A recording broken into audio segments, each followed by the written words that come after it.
Hey, hanging out at Mysteryland with Eagles and Butterflies. Chris, how's it going, man? Brother, how are you, man? Cheers. I am really good because the sun came out. The sun is shining. It's happy days, right? You drove up through the mess, right? We did indeed, yeah. It was pretty grimy this morning. We were worried, but it's you couldn't ask for a nicer day. That's perfect. It's a beautiful day. I hope it holds out. Well, you're in a tent. Let it rain. Doesn't matter. I don't mind if it rains as long as while I'm playing. Then when I come out.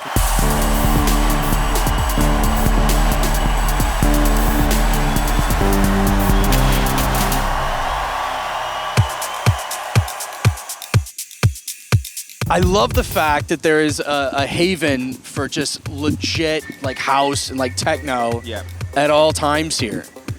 You know, it's a little bit EDM heavy. Yeah. And the US is kind of getting that reputation. So yeah, it's great. I mean, I tour a lot around the US, and obviously coming from Europe, I lived in Ibiza for a fair amount of years, and it's always different coming to the US. But you see how the scene's bubbling and how things are growing. I mean, I'm playing City Fox next weekend, and that's been going a while. And it's a reputation as an amazing party.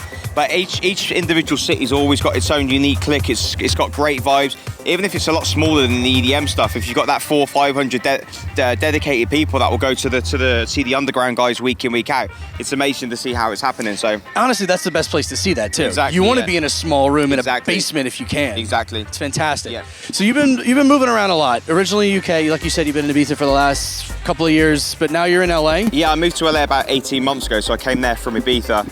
And yeah, LA's amazing. It's a really cool place to live. It's always a nice place to go home to at the end of a touring weekend. So yeah, I fly back to Europe at least once or twice a month, but then back home into the studio. Yeah, it's a lot of miles. It is a lot of miles, but it's one of them where you kind of have to pick or choose. You know, if you live in the States, if you live in Europe, but you're playing a lot of gigs in the US, you've got to come one way or the other. But I like the sunshine, so. So it wasn't a creative thing to live there. I mean, like I said, I was never really had any intention of leaving Ibiza, but it's so quiet in the winter, and I kind of like.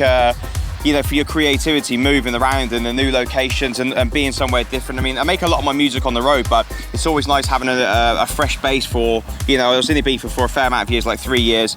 And change of scenery. Yeah, change of scenery is always good. It's always good for the old creative juices. So yeah, LA's a good place to be. So what are your juices cooking up? Like, you had a great year last year. Well, thank you. And now you've got to continue this streak. What do you have planned? Although, yeah, there's lots going on. I mean, I just had a release on Bedrock for John's label.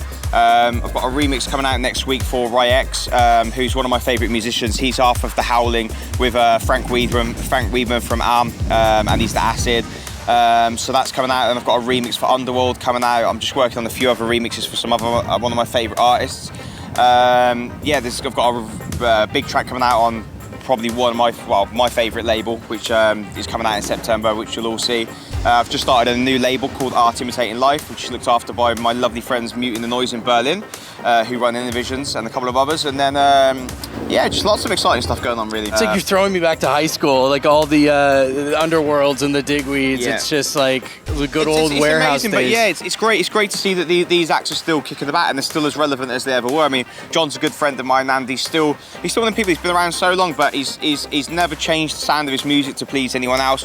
One of the nicest guys you can ever meet, and he's still absolutely smashing it. And it's perfect to see because there's no branding, there's no marketing, there's no gimmicks. Yeah. It's just everything's based around this consistent playing amazing DJ sets, which is lovely, and it's an honour for me to support him on as many shows that I do. So yeah, and probably an honour to be supported by him. He's a big fan of the music. Obviously, he's put some out. Yeah, there would be no Eagles and Butterflies if it wasn't for John. I tell people all the time I never had any intentions of being a DJ. I just enjoyed making music, and I sent the first records to him.